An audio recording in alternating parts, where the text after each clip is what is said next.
गुरु जी के श्री चरणों में मेरा नमस्कार। वह गुरु जी की प्यारी संगत को मेरा नमस्कार। मैं और आप सब बड़े भाग्यशाली हैं जो आज गुरु जी के सत्संग के अंदर यानी सुन रहे हैं हम लोग। मैं आपको अपने मेरे साथ जो गुरु जी ने कृपा की, जो मेहरबानियां की और जो कर रहे हैं आज तक, जो मैं गुरु जी के बलबूते से ही चल रहा हूँ, उसमें से मैं थोड़ा सा सत्संग आपको शेयर कर रहा हूँ। मैं जब गुरु जी के पास जुड़ा उस वक्त मैं काम के लिए यानी काम धंधे के लिए बड़ा परेशान था। मैं एक छोटे से कस्बे में गुड़गांव के पास रहता था और मेरी एक दुकान थी और उसमें दुकान के अंदर सामान था, लेकिन काफी डीलरशिप ले रखी थी। मेरा साइकिलों का काम था उन दौरान, लेकिन मेरे पास ग्राहक नहीं था।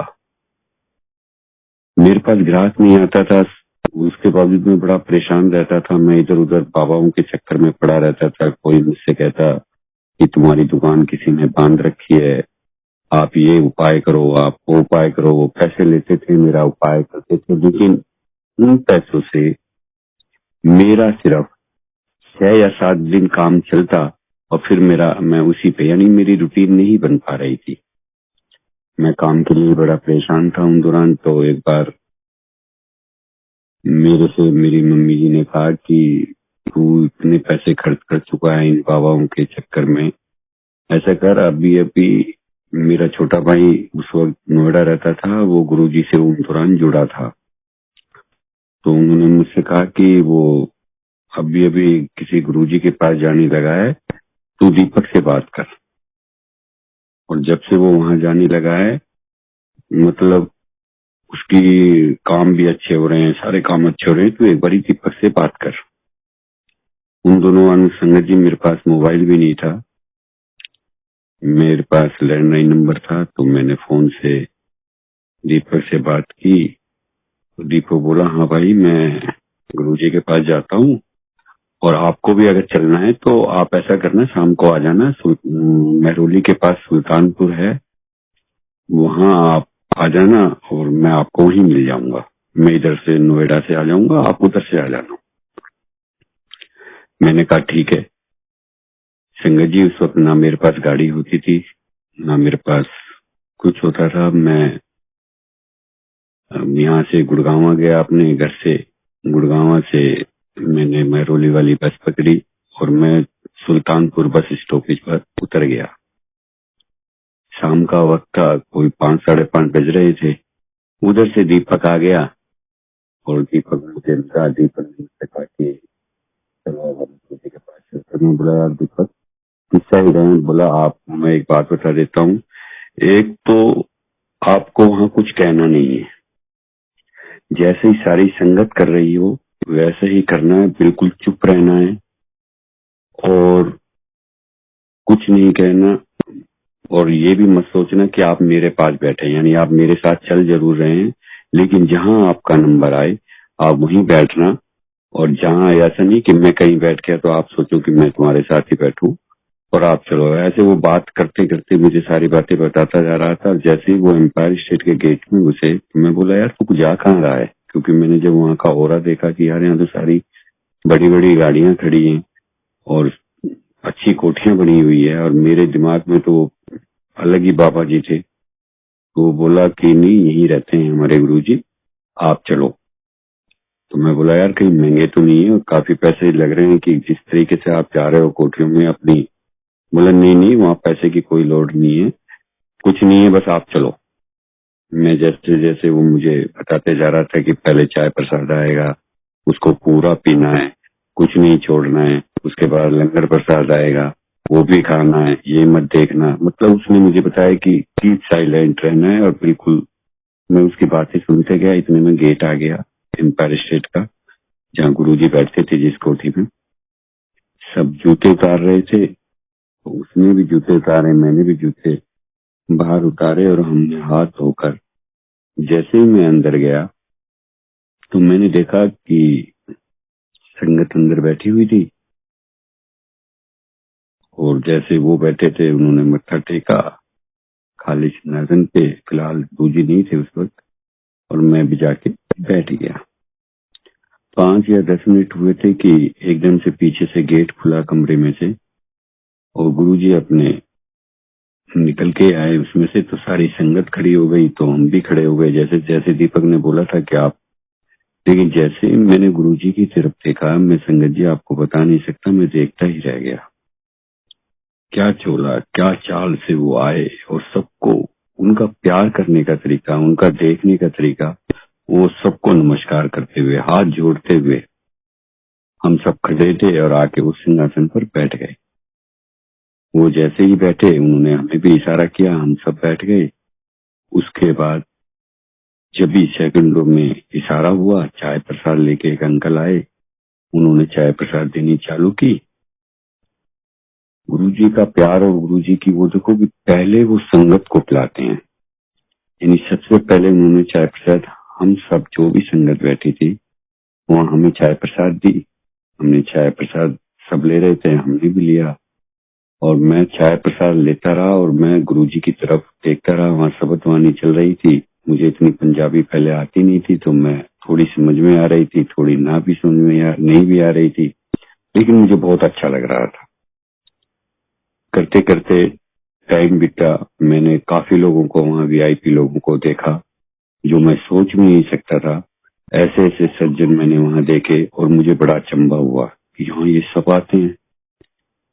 और जैसे ही संगत जी, कब 1.5 घंटा बीता मुझे पता नहीं लगा, और मैं अपनी बात तो भूल गया कि मैं यहाँ क्यों आया हूँ, और मैं गुरुजी की तरफ ही देखता रहा। लंगर प्रसाद आए, हम आपस में, एक चटाई आई, एकदम से कोई शोर नहीं, चम्मच तक की शोर नहीं। मैं संगत जी आपको क्या बताऊं, इतनी कीप साइलेंट कि जो चम्मच होती है उसकी भी आवाज नहीं। जैसे ही चटाइयां, एक अब बीच में चटाई बिछी, एक दूसरे के हम सामने हुए, और जैसे ही लंगर प्रसाद की प्लेट आई, एक प्लेट में 4 लोगों ने लंगर किया, मैंने भी किया। हमने लंगर लेके जैसे ही हम बाहर आए, हाथ धोए, हाथ धोने के बाद आज्ञा लेनी होती थी। हम दोबारा जब अंदर गए माथा टेकने, तो गुरुजी के हमें उस वक्त सर्विस स्पर्श भी हुआ। और जैसे ही मैं गया तो मेरे मन में इच्छा हुई कि मैं कुछ पूछने, जो आया था कि मेरा काम नहीं चलता, वो नहीं चलता, कुछ पूछने की मेरी इतनी हिम्मत ही नहीं हुई। मैंने कुछ नहीं पूछा और हम बाहर आ गए। जैसे ही मैं बाहर आया, मैंने दीपक को बोला, यार दीपक, आज तो मैंने कुछ पूछा ही नहीं गुरुजी से, और मैं तो उनको देखता रहा, अब क्या कल आऊंगा, कल पूछू क्या? दीपक बोला, नहीं, पूछने की जरूरत नहीं है, गुरुजी ने आपकी सुन ली, और अब आप देखना, आपका काम अपना आप होता चला जाएगा। और संगत जी वही हुआ। मैंने कभी भी गुरुजी से काम के लिए ये नहीं कहा कि गुरुजी मेरा काम नहीं चलता। गुरुजी ने बिन मांगे, यानी मैं वहां जाता था, लंगर खाता था, चाय प्रसाद पीता था, और उनके दर्शन करके वापस आ जाता था। धीरे धीरे मैं भूल गया कि मैंने गुरुजी से किस वजह से आया हूँ। मेरा काम ऑटोमेटिक चलने लगा और मैं रेगुलर वहां जाने लगा। लेकिन संगत जी, सबसे बड़ी बात क्या थी कि जब मैं वहां जाता था तो मुझे कई बस मतलब पलटनी पड़ती थी, और रात को आते आते मुझे बहुत लेट हो जाता था। एक बार का मैं वाक्य सुनाता हूँ कि मुझे एम्पायर स्टेट में 9:30-10 बज गए थे, और कई बार तो मुझे दीपक अपने घर नोएडा भी ले जाता था, लेकिन मैं वहां जाता तो मेरा दूसरा दिन खराब हो जाता था, इसलिए मैं वहां नहीं जाता था। और मैं उसके कहने के बावजूद, वो कहता रहता था कि घर चलो, लेकिन मैं नहीं जाता था, मैं सीधा अपने घर ही आता था। तो एक बार क्या हुआ कि मुझे एम्पायर स्टेट से निकलते निकलते काफी टाइम हो गया। मैंने एक संगत से, क्योंकि गुरु का परिवार, संगत जो मैं आपसे कह रहा हूँ, ये अपनी रिश्तेदारी से भी बहुत अच्छा है। इतनी प्यार करते हैं, इतने प्यार करते हैं कि, लेकिन हम आपस में एक दूसरे को जानते भी नहीं थे, लेकिन सिर्फ नमस्ते होती थी और हेलो आए होती थी। तो मैंने एक संगत से पूछा कि आप गुड़गांव जाते हैं अंकल, मुझे आप बस स्टैंड छोड़ देंगे? उन्होंने मुझसे कहा, क्यों नहीं अंकल, आप बैठो। और उन्होंने मुझे बिठाया, और तो वो मुझसे बोलते हैं कि अंकल आप तो कहाँ जाओगे? मैंने कहा, अंकल मैं ऐसे फारूक नगर जाऊंगा। उन्होंने कहा अंकल हम फरुखनगर छोड़ाते हैं आपको। मैंने नहीं अंकल मुझे यहाँ से साधन मिल जाएगा। उन्होंने संगत में भी मेरे से काफी जिद की कि हम आपको घर छोड़ाते हैं अंकल, लेकिन मैंने उनसे कहा कि नहीं अंकल मुझे यहीं छोड़ दीजिए आप, मुझे साधन मिल जाएगा। और संगत जी मैं वहां उतर गया। मैं बस स्टैंड पे जैसे उतरा, मैंने वहां पूछा तो उन दौरान इतना ना तो ट्रैफिक था और ना ही इतना साधन थे। मुझे वहां से कोई साधन नहीं मिला। मैं जैसे तैसे अपने पटौदी चौक आया। पटौदी चौक से फिर मैं उस वक्त बसई चौक, बसई जो आज फ्लाईओवर बन गया है, उस वक्त फाटक हुआ करता था, फ्लाईओवर नहीं हुआ करता था। मैं वहां मोटरसाइकिल पर बैठकर जैसे तैसे लिफ्ट मांगकर मैं फ्लाईओवर तक आ गया, फाटक तक आ गया। और रात के करीब करीब 12, साढ़े 11, 12 का टाइम होगा जब मैं फाटक के पास पहुंचा। और मैं बड़ा परेशान हो गया उस दिन कि मुझे कोई साधन नहीं मिला। वहां एक फाटक के पास बहुत बड़ा पत्थर था। मैं उस पत्थर के पास जाके बैठ गया और मैं सोचने लगा और कहने लगा कि गुरुजी मुझे ऐसा लगता है कि आज मुझे कोई साधन नहीं मिलेगा और घर पर बच्चे इंतजार कर रहे होंगे, और सुबह जो अखबार की जीप आती है गुड़गांव से जो हमारे फरुखनगर के लिए, शायद 4 बजे मुझे साधन मिले। और मुझे लग रहा है कि मुझे यही रात बितानी पड़ेगी। संगत जी आप यकीन नहीं करेंगे कि मैं ये बात अपने मन में सोच रहा हूँ और गुरुजी से ही बात कर रहा हूँ। और फिर मैं अब उस रेलवे फाटक वाले के पास जाता हूँ और उससे पूछता हूँ कि भाई साहब अभी ये फाटक कब बंद होगा। तो करने लगा कि अभी गाड़ी आने वाली है, अभी फाटक बंद होगा। तो वो बोला क्यों? मैंने कहा जब कोई फाटक बंद होगा तो कोई गाड़ी रुक जाएगी तो मैं मुझसे रिक्वेस्ट कर लूंगा कि वो मुझे वहां छोड़ दे। वो भी मुझसे बोला कि फरुखनगर के बहुत कम साधन है, लेकिन कोई बात नहीं ट्राई कर लेना। और संगत जी मैं वापिस आके पत्थर पे जैसे ही बैठा, अभी फाटक भी नहीं लगा था, इतने में मैंने देखा कि एक गाड़ी, लारी, लारी मीन्स जिसमें ईंट वगैरह ढोई जाती है, हाफ ट्रक होता है जो, वो आके ब्रेक लगाता है एकदम से। और वो खिड़की में से मुझे बोलता है ड्राइवर कि आपको फरुखनगर चलना है। मैंने उसकी तरफ देखा क्योंकि मैंने उसको इसलिए हाथ नहीं दिया ट्रक वाले को, क्योंकि वो जो लारियां होती है, ईंट होती है, वो हमारे फरुखनगर की साइड नहीं जाती, वो बादली की साइड जाती थी। तो वो बादली दूसरा एरिया पड़ जाता है। तो मुझे पता था ये ट्रक है, ये तो ईंटों का ट्रक है, तो ये बादली साइड जाएगा। तो मैंने हाथ भी नहीं दिया था उसको। लेकिन जैसे ही उसने ब्रेक लगाया और उसी ने ही मुझसे पूछा कि फरुखनगर चलना है, मैं बोला हाँ जी हाँ जी। बोला आ जाओ। और संगत जी आप यकीन नहीं करेंगे, मैंने गेट खोला और मैं बड़ा खुश और मैं अंदर बैठ गया। मैंने देखा उसका केबिन बहुत सुंदर और उसमें छोटे छोटे बल्ब से लगे हुए, रंगीन बल्ब लगे हुए, बहुत सुंदर केबिन उसका। और पुरानी फिल्मों के उसने गाने चला रखे थे। और उसने मात्र मुझे 20 मिनट में सुल्तानपुर मोड़ पर ले जाकर एकदम से ब्रेक लगाए और मुझसे वो बोलता है कि अब आप उधर जाओ। मैं बोला भैया अगर आप आगे ही जा रहे हो तो मुझे थोड़ा और आगे छोड़ देना, मेरा बिल्कुल रोड के पास ही मकान है, मैं वहाँ घर के आगे उतर जाऊंगा। बोला नहीं नहीं मुझे तो बस यहीं तक जाना है, मुझे वापस बादली की ओर जाना है। मैंने कहा आप वापस बादली जा रहे हो? बोला हाँ हाँ बस मुझे आपको छोड़ रहा है, मुझे जाना है। संगत जी उस वक्त भी मैंने नहीं सोचा ये कौन हो सकते हैं, कौन है, क्या है, गुरु जी की मेहर है। मैंने उनको किराया देना चाहा, उन्होंने मुझसे कोई किराया नहीं लिया, पर मुझसे कहा चल नहीं आप उतर जाओ। मैं वहां उतर गया और मैं हंसते हुए मतलब मुस्कुराते हुए अपने घर आ गया। घर आके आज मैं सोचता हूँ, या काफी मतलब मैं सोचता हूँ जब गुरुजी ने चोला छोड़ा उसके बाद, कि वो कौन थे जो मुझे स्पेशल छोड़ने आए। ये मेरे गुरुजी थे। किस भेष में आए, कैसे आए और मुझे घर तक छोड़कर चले गए और मुझे पता भी नहीं लगा। ऐसे हैं हमारे गुरुजी। वो अपनी संगत से इतना प्यार करते हैं, इतना प्यार करते हैं कि आपको पता भी नहीं लगता कि वो आपके बीच में कब आ जाते हैं और कब चले जाते हैं और आपको क्या दे जाते हैं। गुरुजी अपनी संगत से बहुत प्यार करते हैं। ऐसे ही टाइम निकला, धीरे धीरे जब मैं रेगुलर वहां जाने लगा एम्पायर स्टेट में, तो मुझे बस आने में दिक्कत होती थी। जब आने में दिक्कत होती थी तो एक मेरा दोस्त था जो एयरफोर्स में सर्विस करता था, उसके पास स्कूटर हुआ करता था संगत जी। अब वो रोज मेरे दुकान पर आता और वो मुझसे पूछते, मेरे जो वहां पर काम करते थे मिस्त्री वगैरह, उनसे पूछता कि यार ये नरेश जाता कहाँ है रोज की रोज, और ये मिलता भी नहीं है। ये तो उन्होंने कहा जी ऐसे ऐसे गुरुजी के पास जाते हैं वो डेली, और सुबह तक रहते हैं, दोपहर तक, और शाम को निकल जाते हैं। तो वो एक दिन छुट्टी वाले दिन आया, शनिवार की उसकी छुट्टी होती थी, शनिवार एतवार, और शनिवार के दिन मेरे पास आया, आकर मुझसे बोलता है यार नरेश तू कहाँ जाता है भाई रोज की रोज दुकान छोड़कर। मैंने कहा यार मेरे को तो एक गुरुजी मिल गए, साक्षात शिव मिल गए, मैं वहां जाता हूँ और उनकी कृपा से मेरे पास मौज हो रही है हर तरीके की। बोलो वो मुझसे बोलते हैं, अब मैंने सोचा ये किसी तरह ये राजी हो जाए संगत जी, क्योंकि मुझे उसका स्कूटर याद आ रहा था। अगर ये किसी तरीके से ये हाँ कर दे तो हम दोनों फिर स्कूटर से जाया करेंगे। तो मैं बोला, तो वो बोला यार तेरे गुरुजी बीमारियां भी ठीक करते हैं। मैंने क्यों नहीं करते हैं यार, बहुत, जो मुझे उन्होंने सब कुछ दे दिया और सब कुछ ठीक कर दिया, तो तेरी बीमारी क्या है बता।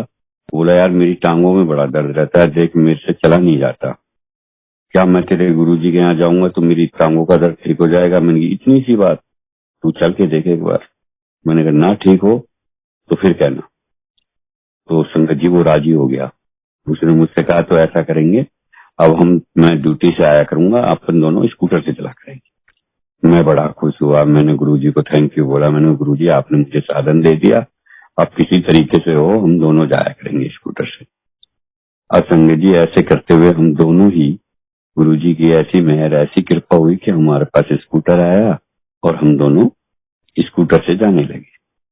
अब संगत जी क्या होता है कि एक बार वो सीधा अपने ऑफिस से आया और उसने स्कूटर में तेल नहीं भरा पाया या उसके याद नहीं रही संगत जी, और आधे रास्ते में जाके, यानी पहले आप इस साइड आए हो तो एक हयातपुर के आगे जाके, पहले काफी जंगल हुआ करता था, आज तो काफी रवन्नक है, डबल रोड बन गया, जब सिंगल रोड हुआ करता था। और वो स्कूटर संगत जी जाके वहां बंद हो गया। और फिर वो मुझसे बोलता है अरे यार नरेश। मैंने क्या हुआ भाई। बोला यार आज तेल डलवाना ध्यान नहीं रही और मुझे लगा तेल खत्म हो गया। मैंने कहा ले भाई अब क्या करेंगे। यार पेट्रोल पंप भी बहुत दूर है। तो फिर हम 1 मिनट सोचने पड़े, तो हमने सोचा कि कोई साधन आएगा। फिर मेरे याद आया कि जब हम वहां से चले थे फरूख नगर से, तो मैंने देखा था एक कार आ रही थी हमारी जानकार की। मैंने कहा यार उसकी कार आ रही थी महेंद्र की, वो कार वाले में बैठ के मैं चला जाऊंगा, फिर मैं तेल ले आऊंगा। मैं इतना ही दिमाग लगा रहा था संगत जी, और हम सोच रहे थे कि गुरुजी 6 बजे से पहले पहले हमारी एक वो था, नेम था कि हम गुरुजी के एम्पायर स्टेट के जो मंदिर के दरवाजे हम अपने आगे ही मतलब खुलते हुए देखते थे, यानी हम पहले पहुंच जाते थे जब दरवाजा बंद होता था, और दरवाजे जब खुलते थे तो हमारे आगे। तो हम आज भी यही कह रहे थे कि गुरुजी आज हम लेट ना हो जाएं, प्लीज गुरुजी हम जल्दी पहुंचे और टाइम से पहुंचे। इतना ही कहना था कि संगत जी एक मोटरसाइकिल वाला आता है, देखो कृपा देखो मेरे प्रभु की। वो मोटरसाइकिल वाला आके कहता है भाई साहब तेल खत्म हो गया क्या। मैंने कहा हाँ जी भाई साहब बिल्कुल हो गया। और उसने मोटरसाइकिल को साइड में लगाया और हमसे कहता है भाई साहब लो मैं तेल दे देता हूँ। लेकिन फिर वो कहता है जी तेल तो मैं दे दूंगा मोटरसाइकिल से, लेकिन भाई साहब मेरे पास बोतल तो है ही नहीं, अब तेल कैसे डाले। अब हम दोनों, मोटरसाइकिल वाला और हम दोनों खड़े हैं सड़क पर। इतने में एक कबाड़ी वाला, देखो इस बियाबान जंगल में उस वक्त कहां से कौन कबाड़ी वाला आता है, और वो हाथ में बोतल लेके कहता है लो जी लो बोतल लो, और वो हमें बोतल दे देता है। हम अपने तेल निकालने के चक्कर में रहते हैं और वो पीछे से निकल जाता है। हमने उससे एक बोतल तेल लिया मोटरसाइकिल वाले से, हमने अपने स्कूटर में डाला, और फिर हमने उससे कहा कि चलिए हम आपको पेट्रोल पंप पे आप पैसे ले लीजिए। पैसे तो उसने लिए नहीं, फिर हमने कहा चलो हम आपको पेट्रोल पंप से तेल भरवा देंगे एक बोतल। तो उसने कहा नहीं नहीं भाई साहब मुझे नहीं, आप मंदिर जा रहे हो ना, कोई बात नहीं आप रखो, मैं चलता हूँ। फिर वो बोतल हमारे हाथ में थी। मैं बोला यार बलवंत, ये बोतल तो दे दें उस कबाड़ी वाले को, बेचारा वो तो चुप के लाया होगा। हमने देखा यार रिक्शे वाला कहाँ चला गया, तो हमने कहा चलो कोई बात नहीं, वो आगे गया होगा। हमने संगत जी पूरे रास्ते देखा, वो हमें कबाड़ी वाला ही नहीं मिला। आखिर हमने वो सड़क के किनारे बोतल रखी और हमने फिर आगे पेट्रोल पंप से तेल भरवाया अपना। फिर हम सोचते गए यार वो, लेकिन हमने फिर भी कुछ थैंक यू नहीं, कुछ वो नहीं, हम ये सोचते अकस्मात हो गया। लेकिन आज हम सोचते हैं वो कौन थे, कौन मोटरसाइकिल वाला था जो बिना पैसे हमें तेल दे गया, कौन वो कबाड़ी वाला था जो बोतल लाकर स्पेशल देता है। वो मेरे प्रभु थे, मेरे गुरुजी थे, मेरे दीनानाथ थे। किस बेस में आए, कैसे हेल्प करके चले गए, और हम बिल्कुल एक्यूरेट टाइम से पहले पहुंचे। यानी मंदिर खुला नहीं था, हम जाके वहां पहले पहुंच गए। ऐसे हैं वो, अपनी संगत से इतना प्यार करते हैं संगत जी, मैं आपको बता नहीं सकता। ऐसे ही एक बार की बात थी कि गुरुजी के यहाँ गुरुजी का एक बड़ा स्टाइल, गुरुजी हमेशा, मैं तो आज भी ये कहता हूँ कि गुरुजी से मांगने की लोड़ नहीं है। आज हम बड़े मंदिर जाते हैं या वहां जाते हैं, बस ये अपने आप को हम भाग्यशाली समझते हैं। हम अपने आप को बड़े, मतलब वो समझते हैं कि हमें गुरुजी बड़े मंदिर, यहाँ साक्षात शिव गुरुजी बैठे हुए हैं। क्योंकि सन 2005 में गुरुजी ने मुझे मैं जब आंटी की बीमारी के लिए गया, मैं आपको वो भी सत्संग सुनाऊंगा, लेकिन थोड़ा सा हिंट दे रहा हूँ कि मैं 2005 में जब मेरी आंटी बीमार हुई थी, तो मैं जब एम्पायर स्टेट गया था, तो गुरुजी ने मुझसे स्पेशल बोला कि बड़े मंदिर में 365 दिन 24 घंटे बैठता हूँ, तुम वहां जाया करो, मंडे में जरूर जाया करो। ये सब गुरुजी ने मुझे बोले हुए थे, मंडे में जरूर जाया करो, और कोई भी दिक्कत हो, कोई भी परेशानी हो, बड़े मंदिर जरूर जाया करो, मैं वहां 365 दिन 24 घंटे बैठता हूँ। ऐसे हैं हमारे गुरुजी। तो वही बात है संगत जी, कभी भी गुरुजी से मांगने की जरूरत नहीं है। गुरुजी को पता है आप मंदिर क्यों आए हैं, आप उनसे लेने क्या किस लिए आए। सिर्फ मंदिर में गए, मंदिर में गुरुजी के दर्शन किए और चुपचाप निकल गो। मैंने कभी गुरुजी से ये नहीं कहा कि गुरुजी मेरा काम नहीं चल रहा है, कि गुरुजी मेरा वो नहीं हो रहा है। उन्होंने मेरे को, पहले मेरा साइकिल का काम था, फिर उन्होंने मेरे को इन्वर्टर का काम कराया, पेंट्री का काम कराया, ट्रांसपोर्ट का काम कराया, यानी इतना काम करा दिया कि मैं आज गुरुजी की मेहर से जो कुछ भी हूँ, आज मैं उन्हीं की कृपा से हूँ। आज जो कुछ खा रहे हैं, जो पहन रहे हैं, जो दे रहे हैं, जो सांस चल रही है, वो मेरे प्रभु, मेरे दीनानाथ की वजह से है। ऐसे हैं मेरे प्रभु, साक्षात शिव रूप। मैं ये कहता हूँ कि मैंने दर्शन किए हैं शिव रूप के, गुरुजी साक्षात शिव रूप है। एक बार का मैं अब आपको बताता हूँ कि सन 2005 में मेरी आंटी को डेंगू हो गया था, और डेंगू भी जब उन दौरान चला ही चला था, यानी बड़ा भयानक रूप था उन दौरान। और मैंने वहीं अपने कस्बे में यानी फरूख नगर में उसको एडमिट कराया एक हॉस्पिटल में। उस हॉस्पिटल में चाहे आप समझो उसने पैसे के चक्कर में या कैसे के चक्कर में 3 दिन तक उसको एडमिट किया, लेकिन वो इलाज नहीं कर पाया। पैसे के चक्कर में वो मुझे नहीं बता पाया कि इनको डेंगू हुआ है, और एट दी स्पॉट बड़ी दिवाली के दिन मुझसे कहता है कि भाई साहब इसको डेंगू है और आप इसे तुरंत किसी सरकारी हॉस्पिटल में ले जाओ। और आप संगत जी, मेरी आंटी को काले काले फोले हो गए थे शरीर पर, इतने बड़े बड़े कि हालत इतनी खराब हो गई थी कि मैं आपको बता नहीं सकता। मैं घबरा गया देख के, और वो डॉक्टर भी घबरा गया। उस डॉक्टर वो मुझसे बार बार बोलता है कि आप टाइम मत खराब करो, प्लीज आप इसको फटाफट एम्बुलेंस में, गाड़ी में, कैसे भी बड़े हॉस्पिटल ले जाओ, ऑल इंडिया ले जाओ, सफदरजंग ले जाओ। यानी वो मुझसे ऐसे करने लगा कि आप सेकंडों में ले जाओ। मेरे हाथ पांव फूल गए।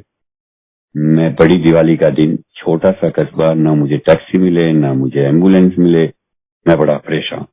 फिर मैंने किसी दोस्त को फोन किया, मैंने फिर उससे कहा कि यार ऐसे तेरी भाभी की तबीयत खराब है। वो बेचारा दुकान छोड़ के बोला कोई बात नहीं, मैं अपनी गाड़ी लेके आता हूँ। वो गाड़ी लेके आया। इधर मैंने अपने छोटे भाई को फोन किया कि ऐसे तबीयत खराब है, तो वो बोला चिंता की बात नहीं, मैं अपनी गाड़ी लेके आ रहा हूँ, तुम वहां से चलो, मैं यहाँ से चलता हूँ।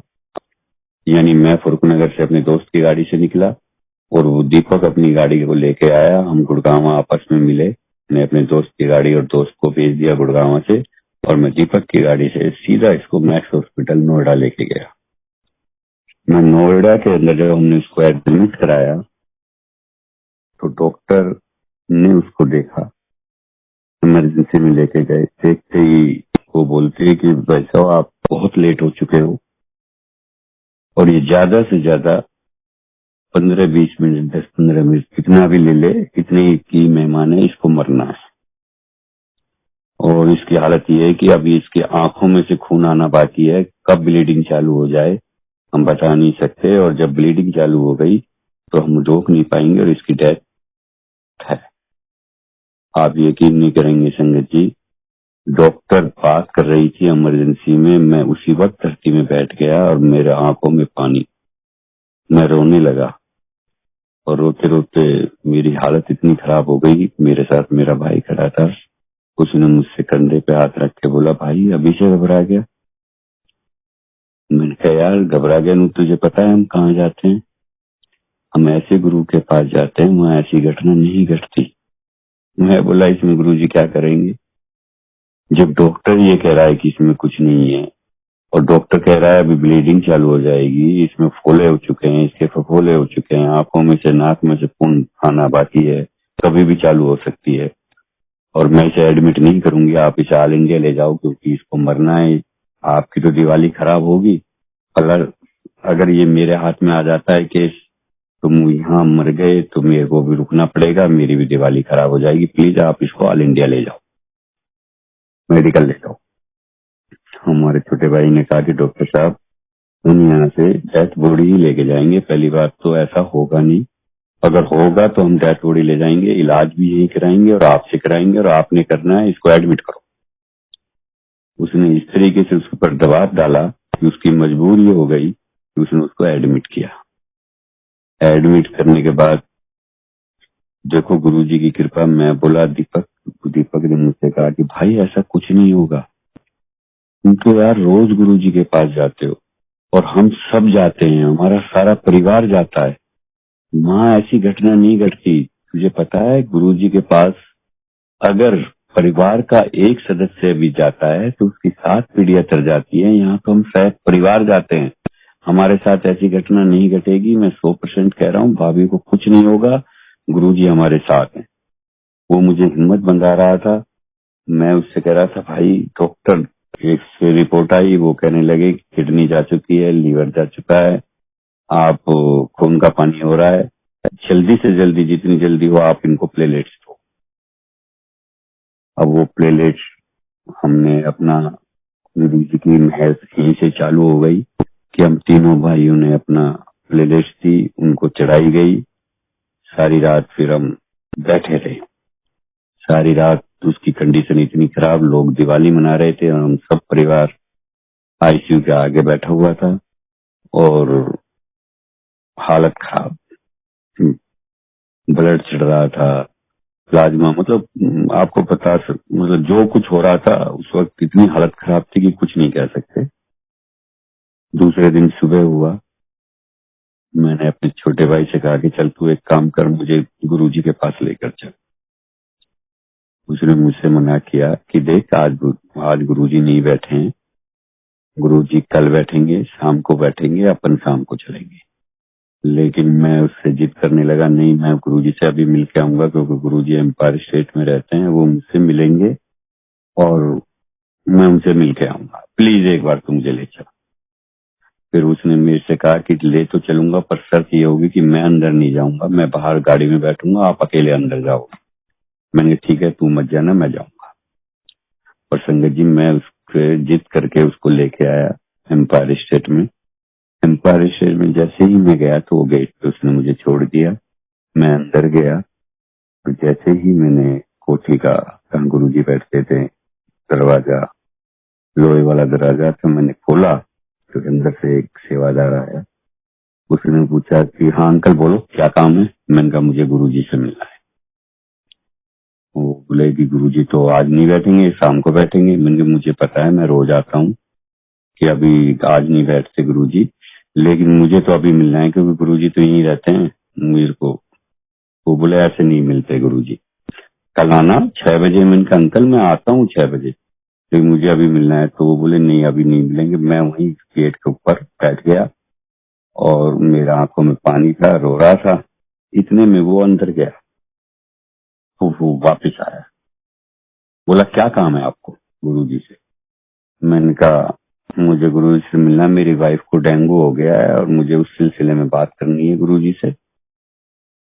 वो अंदर गया संगत थी और उसने मुझे अंदर बिठाया और बिठाकर मुझसे बोलते हैं 5 मिनट में वो एक चाय प्रसाद, गिलास के अंदर चाय प्रसाद, 2 चपाती, घी की सब्जी, वो मुझे लंगर ला के देते हैं और चाय प्रसाद देते हैं और वो मुझे वहीं बैठ कर मुझे खिलाते हैं और मुझसे कहते हैं कि ऐसा है आपको गुरुजी कल मिलेंगे और गुरुजी ने कहा है कि कभी भी अरदास लगानी हो तो बड़े मंदिर जाया करो।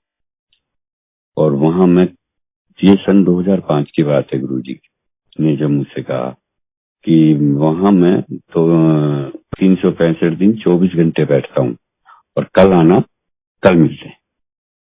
मैं संगत जी वो चाय प्रसाद और लंगर प्रसाद खा के मैं आया और गाड़ी में दीपक ने मुझसे पूछा क्या हुआ। मैंने कहा ऐसे ऐसे हुआ। तो बोला चल प्रसाद लंगर ले आया, लेकिन मैं तो तुझसे पहले ही कह रहा था कि कल मिलेंगे अपन, गुरुजी से कल मिलेंगे। हम हॉस्पिटल गए, हॉस्पिटल में डॉक्टर से मिले। डॉक्टर ने कहा हालत बहुत बुरी है, जैसे कल आए थे आप वैसी ही कंडीशन है और जो हम इसको प्लेलेट्स दे रहे हैं वो प्लेलेट्स हाथ के हाथ खत्म हो जाती हैं। हम बार बार यूनिटें चढ़ा रहे हैं, बार बार वो खत्म हो जाती हैं। है कुछ नहीं, लेकिन तुम्हारी जिद के हिसाब से हम इसको इलाज कर रहे हैं, कुछ नहीं हो सकता। डायलिसिस चालू कर दी उन्होंने, यानी किडनी लीवर सब कुछ खत्म हो चुका है और आईसीयू में वो भर्ती थी।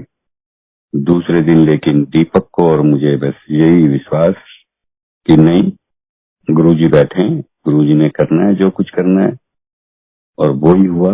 हम दूसरे दिन 6 बजे सही हम गुरुजी के पास गए, जैसे हम हमेशा जाते थे। गेट खुला, गुरुजी सिंपल ड्रेस में बैठे हुए थे। पहले हमने चरण पकड़े और मैं साइड में बैठ गया और मैं बैठ गया। गुरुजी अंदर गए चोले में पहन के। जब गुरुजी अपने सिंहासन पे आए तो मैं दूर कोने में जाके अपने रो रहा था, आंखों में पानी हो रहा था और मन ही मन में गुरुजी से कह रहा था कि गुरुजी मेरी वाइफ को बचाओ। और मैं बड़ा परेशान था। सब चाय प्रसाद आया, सब दुआनी चली, लंगर हुआ।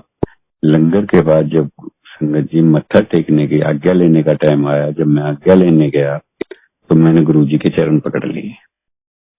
गुरुजी ने कहा की हुआ तेनू। मैंने कहा गुरुजी मेरी वाइफ को डेंगू हो गया और डॉक्टरों ने जवाब दे दिया चल ठीक हो गई, कुछ नहीं होना, चल चंगी है। और आपको संगत जी मैं बता नहीं सकता हूँ, मेरे रोंगटे खड़े हो जाते हैं जब गुरुजी ने कहा ठीक हो गई तो ठीक हो गई। और मैं एकदम से खड़ा हुआ और जैसे ही मैंने बैक हुआ यानी उल्टा हुआ तो एक आंटी से गुरुजी ने पूछा वो डेंगू क्यों हो रहा है आंटी। मुझे सुनाई दिया कि एक आंटी से गुरुजी ऐसा भी पूछ रहे हैं, लेकिन मैं एकदम से बाहर आया और बाहर आते ही मैं गाड़ी में आया। दीपक आया, दीपक से मैंने कहा यार तू एक बार फोन करके पूछ डॉक्टर ने क्या जवाब। जैसे ही हमने फोन किया रात को एम्पायर स्टेट के सामने पार्किंग से, क्योंकि मोबाइल अलाउड नहीं था, मोबाइल हम अंदर अब नहीं ले जाते थे, गाड़ी में रख के जाते थे और बिल्कुल ही बच्चे भी अलाउड नहीं थे। संगत जी मैं आज ये कहता हूँ कि गुरुजी कहते थे उन दौरान, किसी ने एक बार ही, मैं बीच में अपना काट के दूसरा सत्संग खा रहा हूँ, एक बार बच्चे लेके आए तो हमने कहा गुरुजी बच्चे भी किसके पास छोड़ के आए। तो साफ कहा था गुरुजी ने कि एक दिन आंटी आया करेगी, एक दिन अंकल। जिस दिन आंटी नु आनी है उस दिन अंकल बच्चे नु रखेंगे और जिस दिन बच्चे अंकल नु आना है जब आंटी रखे। ना बच्चे अलाउड थे ना ही मोबाइल अलाउड था। तो हमने फोन किया डॉक्टर से, तो डॉक्टर ने जवाब दिया कि जैसे कोई पहले 7वीं मंजिल से गिर रही थी तब भी इनको मरना था, उसने उदाहरण दिया हमें। अब ये 5वीं मंजिल से गिर रही है, तब भी मरना है, यानी पहले से अब सिर्फ पहले 5,000 प्लेटलेट्स या 15,000 है, लेकिन हालत अभी भी ठीक नहीं है। मतलब वो तो यही कह के राजी नहीं कि इसकी हालत ठीक है, वो यही कहती रही कि इसकी हालत खराब। मैं आया, मैंने कहा जी कुछ नहीं होगा, अब हमारे गुरुजी ने कह दिया ठीक हो गई तो ठीक हो गई। और संगत जी मैं बड़े विश्वास, क्योंकि गुरुजी ने कहा चंगी हो गई और ठीक हो गई, तो मैं आया और मैं आईसीयू के आगे रात को बैठ गया। कोई आधी रात के करीब नर्स आती है और वो मुझसे कहती है कि आपको आपकी वाइफ बुला रही है। अंदर जाता हूँ, मैंने कहा हाँ किरण क्या बात है। वो मुझसे कहती है कि अभी अभी मेरे को एक सपना आया कि आप सब खड़े हैं, दीपक भाई साहब भी खड़े हैं, मम्मी जी खड़ी हैं, मतलब परिवार का नाम लिया जी, और मेरे को 4 काले काले आदमी लेके जा रहे हैं। अब मैं आप सबसे कह रही हूँ कि आप मुझे इनसे छुड़ाओ, और आप कोई भी कुछ नहीं कर रहे। इतने में मैं गुरुजी को याद करती हूँ कि गुरुजी आते हैं और वो कहते हैं छड़ दे इन्हू, और वो मुझे छोड़ के चले जाते हैं। मेरा जब उसने सपना बताया कि ये सपना मुझे आया और मुझे दिखा है रात को, मैं आपको संगत जी बता नहीं सकता, मुझे 100% अब विश्वास हो गया कि गुरुजी ने इसके प्राण बख्श दिए, गुरुजी ने इसको नया जीवन दान दे दिया। और वो ही हुआ संगत जी। 15 दिन में मेरी वाइफ ऐसी चंगी होकर निकली कि ना उसे डायलिसिस की जरूरत पड़ी, ना किडनी की जरूरत, ना लीवर की जरूरत। मतलब कहने का मीन सब कुछ ओके। डॉक्टर भी कहने लगा कि ये मैंने नहीं बचाई, ये आपके गुरु ने बचाया है। ऐसे हैं हमारे गुरु जी। गुरु जी हमारे बड़े जीवन दान देते हैं। गुरु जी अपनी संगत से बहुत प्यार करते हैं, उनसे मांगने की ही जरूरत नहीं है। आप कभी भी कहीं भी, चाहे सत्संग में जाओ, चाहे आप बड़े मंदिर जाओ, जहां भी जाओ, सिर्फ गुरुजी के जो 1.5 घंटे 2 घंटे जितना भी टाइम आपको मिलता है, सिर्फ गुरुजी और आपके बीच में कोई नहीं होना चाहिए। ना इफ, ना बट, ना मोबाइल, ना कुछ। संगत जी ये चीजें नहीं लेके जानी चाहिए। आप इनसे परे हटके सिर्फ गुरुजी के पास जाओ, फिर देखो आप गुरुजी वो देंगे जो आपने जिंदगी में नहीं सोचा। गुरुजी आपका ऐसा कल्याण करेंगे कि आप सोच भी नहीं सकते। मैंने तो देखा है, मेरे साथ तो गुरुजी ने किया है, मेरे साथ तो गुरुजी ने वो कि मेरे साथ नहीं सभी के साथ करते हैं। और हम सब बड़े लक्की हैं। आज जितने भी बड़े मंदिर आते हैं, जितने भी गुरुजी के साथ जुड़े हुए हैं, वो सब लक्की हैं। इतने करोड़ों की जनसंख्या में हम कितने लोग हैं जो जाते हैं, वो सब छठे छठाए गुरुजी के परिवार, गुरुजी ने चुने हुए लोग हैं जो गुरुजी के पास आते हैं। गुरुजी की मेहर और गुरुजी का प्यार हम सबके ऊपर बहुत है। सत्संग तो बहुत है, फिर कभी मौका दिया गुरुजी ने तो फिर सुनाऊंगा। आज के लिए गुरुजी महाराज ने जितना मुझसे सत्संग सुनाया मैंने सुनाया, कोई गलती त्रुटि हुई है तो मुझे माफ करें। शुक्राना Guruji, thank you Guruji so much.